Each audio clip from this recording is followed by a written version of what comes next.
Alors des fonctions, il y en a bien entendu des tonnes qui existent déjà dans Unreal Engine puisque, comme je vous l'ai déjà dit à pas mal de reprises, hein, on bénéficie de toute l'expertise d'Epic Games en termes de créateurs de jeux vidéo justement. Et donc le moteur par défaut est garni de très nombreuses fonctions. Alors quand on est justement dans l'onglet Event Graph dans Blueprint, on va rechercher des fonctions de la façon suivante. On va faire un clic droit n'importe où dans notre fenêtre. Bien entendu pas sur un node, hein, mais à l'extérieur d'un node. On fait un clic droit et va apparaître cette fenêtre qui s'appelle donc All Possible Actions, donc toutes les actions possibles. Par défaut, donc vous avez la case à cocher contexte sensitive qui est cochée justement et je vous conseille de la laisser cocher. Vous verrez par la suite que de temps en temps ce sera nécessaire de la décocher ou vous prendrez l'habitude parce que vous saurez ce que vous cherchez exactement, vous allez aller pouvoir plus vite, etc. Mais voilà, la majorité du temps ça restera coché et ça va vous permettre ceci de pouvoir au fur et à mesure que vous tapez le nom des fonctions que vous cherchez, de les filtrer et de les trouver beaucoup plus rapidement. Alors, ce qui est intéressant, c'est de savoir comment est-ce qu'on peut chercher et il faut vraiment pour ça être très curieux. Là, vous voyez par exemple, quand j'ai fait le clic droit donc, et que cette fenêtre est apparue, qu'est-ce qu'on voit? Eh bien, on voit quelque chose qui est très important de prendre le temps de temps en temps de regarder. Je ne vous dis pas de l'apprendre par cœur, mais de regarder un petit peu. Pourquoi? Parce que vous voyez toutes les rubriques, entre guillemets, vous voyez la construction finalement du moteur, vous voyez les rubriques principales et après, en dépliant, vous allez retrouver toutes les fonctions qui appartiennent à ces rubriques-là. C'est tout simplement un classement, hein, c'est un filtre qui est là, mais ça vous permet de voir ce qui existe. Donc dans un premier temps, quand vous allez travailler sur des choses où par exemple vous n'allez pas mettre de son ou autre chose, inutile de passer du temps sur la partie audio par exemple. Concentrez-vous sur les éléments principaux sur lesquels vous travaillez. Les cinématiques, typiquement, ce n'est pas quelque chose sur lequel vous allez travailler au tout début. Le caméra, pareil, Chaos, qui est le moteur de physique, même chose, vous n'allez pas forcément au début travailler sur ces choses-là. Data Table, même chose, vous n'allez pas travailler sur des bases de données au départ pour alimenter votre jeu. Donc, il faut avoir conscience de tous les éléments qu'il y a. À force de les regarder, vous en retiendrez certains. Mais surtout, ce qui va être intéressant, c'est sur les principaux, comme par exemple Actor, vous dépliez et vous allez retrouver ici toute une série de fonctions que vous allez pouvoir utiliser. C'est vraiment de la curiosité. Parce que du coup, vous allez pouvoir passer les fonctions les unes après les autres si vous le souhaitez. Regardez dans le tooltip, donc cette fenêtre qui apparaît, la petite fenêtre blanche, qui vous indique tout simplement ce que vous permet de faire la fonction, même si bien souvent le nom de la fonction en elle-même suffit pour savoir ce qu'on peut faire avec. Alors, plusieurs choses même à vous dire. Unreal Engine n'est pas un logiciel français. Le développement de façon générale, ça va toujours être en anglais parce que c'est comme ça, parce que tous les langages de programmation sont écrits en anglais, parce que les logiciels, la très grande majorité sont des logiciels qui sont anglais. Quand vous travaillez dans le secteur du jeu vidéo, la majorité des acteurs sont en anglais, même dans les studios français, j'ai reçu des mails qui sont directement envoyés en anglais pour vous dire. Donc c'est un petit peu le standard. Et même si vous n'êtes pas bon en anglais, ou alors peut-être vous êtes trop jeune à ce jour pour comprendre l'anglais, ou au contraire vous êtes trop loin des études et du coup l'anglais est loin derrière vous, ne vous inquiétez pas, parce que pour le coup ça va être toujours les mêmes choses qui vont revenir. Par exemple ici, quand on voit toutes les fonctions qui commencent par get, ça va nous permettre d'obtenir une information. Et vous voyez qu'en dessous on a le set. Donc si on prend toutes les fonctions qui commencent par get, ou toutes les fonctions qui commencent par set, ce sont des fonctions qui vont nous permettre d'obtenir quelque chose. Et là, c'est très intéressant parce que ça va vous permettre dans un premier temps, et même d'ailleurs très longtemps après, de pouvoir filtrer vos fonctions. Vous ne pouvez pas concrètement savoir toutes les fonctions qui existent dans Unreal. C'est impossible, encore plus en débutant. Et ce n'est pas un dictionnaire à apprendre. Par contre, il y a une méthodologie de recherche qui est intéressante à connaître.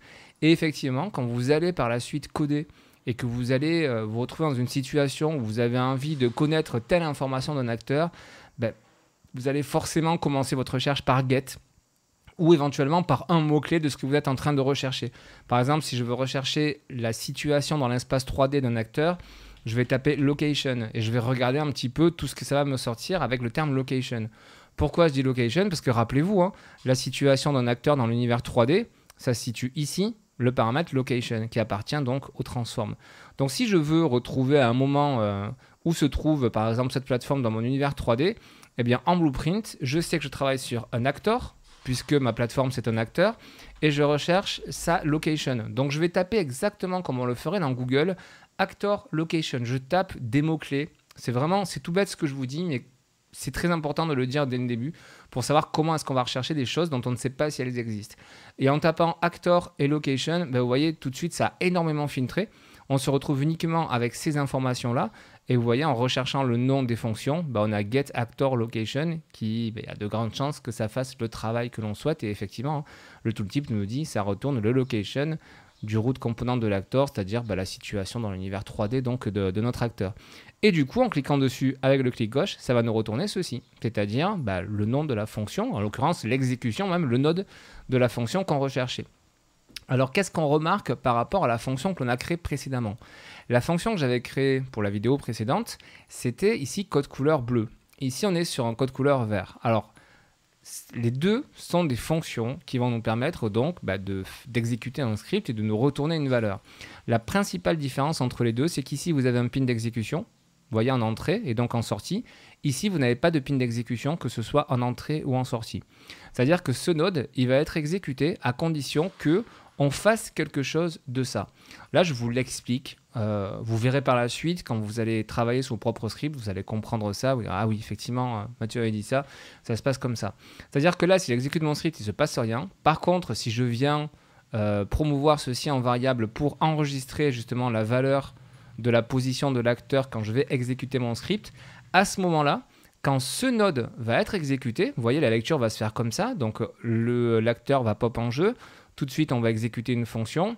Cette fonction, une fois qu'elle sera terminée, elle va continuer d'exécuter la suite puisqu'elle est liée justement à notre node. Et cette fonction va nous permettre de créer une variable et de lui attribuer une valeur. On va voir ça dans les cours qui suivent. Mais moi, ce que je veux que vous reteniez ici, c'est que du fait justement que cette fonction-là soit reliée à celle-ci qui va être exécutée, puisqu'elle est reliée à un pin d'exécution, alors celle-ci sera exécutée automatiquement. C'est la seule différence entre les deux. On appelle ça une fonction pure, donc PURE, pure.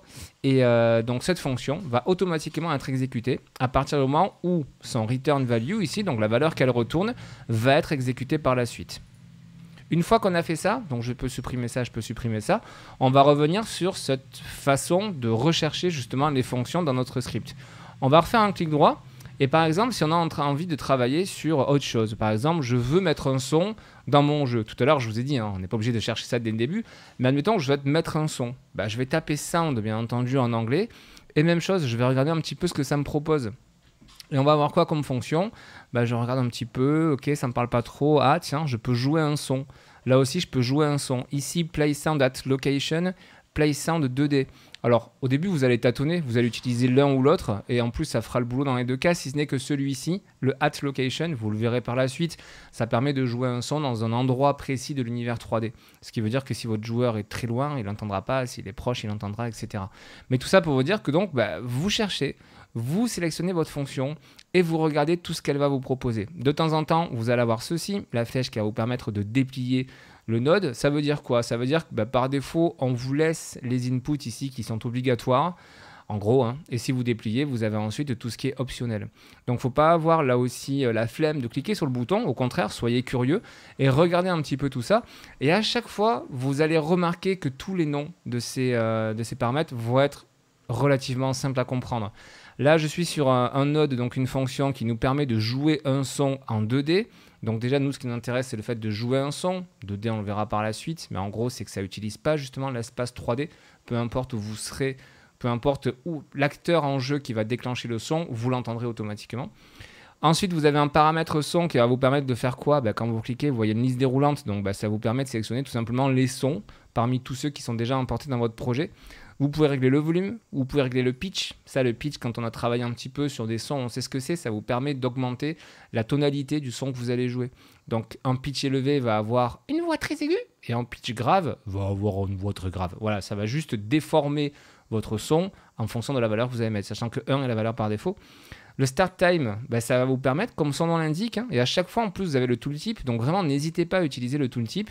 Ça vous dit à partir de quand le son doit être joué. C'est-à-dire que si vous avez un son qui fait 3 secondes et que, je ne sais pas, vous voulez le jouer qu'à partir de la 2e seconde, eh bien à ce moment-là, vous allez taper 2 ici et votre son, il va s'exécuter, il va être joué immédiatement, mais dès la 2e seconde. Ça va zapper les 2 premières secondes de votre son, etc., etc. Donc, tout ça pour vous dire un petit peu comment est-ce que vous allez utiliser tout simplement les fonctions d'Unreal Engine. Donc voilà, en résumé, vous pouvez très facilement trouver des fonctions. Vous ne pouvez pas les connaître par cœur. Quand je vous dis vous faites un clic droit, vous regardez un petit peu tout ce qui se passe, bien entendu au début vous allez larguer parce que vous ne savez absolument pas qu'est-ce que ces fonctions vont vous permettre de faire.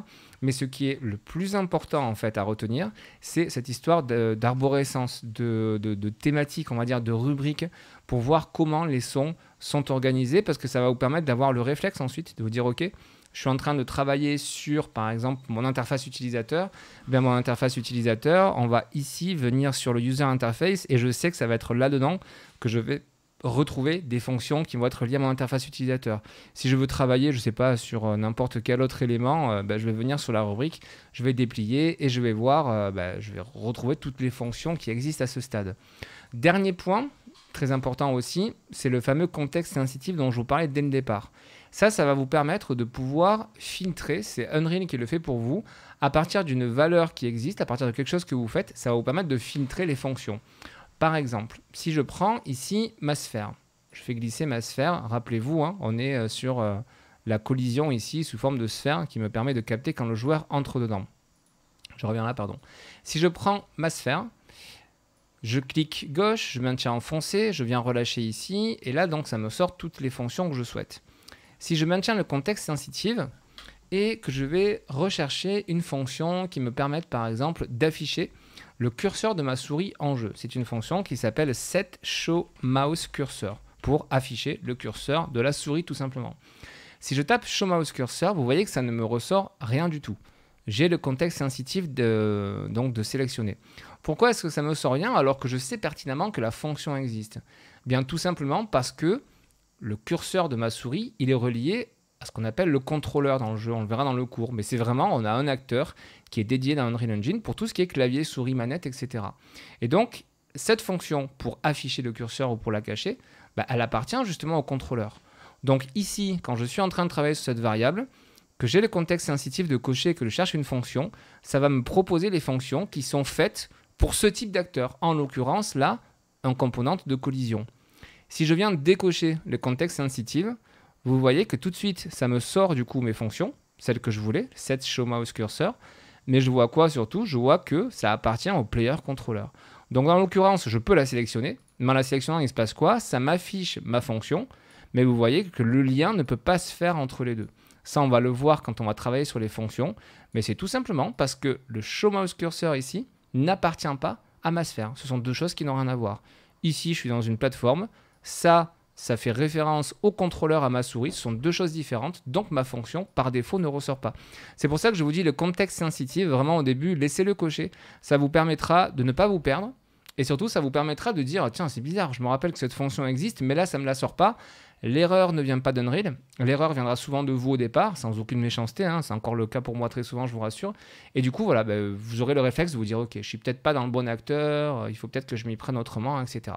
Voilà pour cette introduction donc aux fonctions, à la façon de rechercher vos fonctions dans les blueprints. On va regarder maintenant comment créer nos propres fonctions.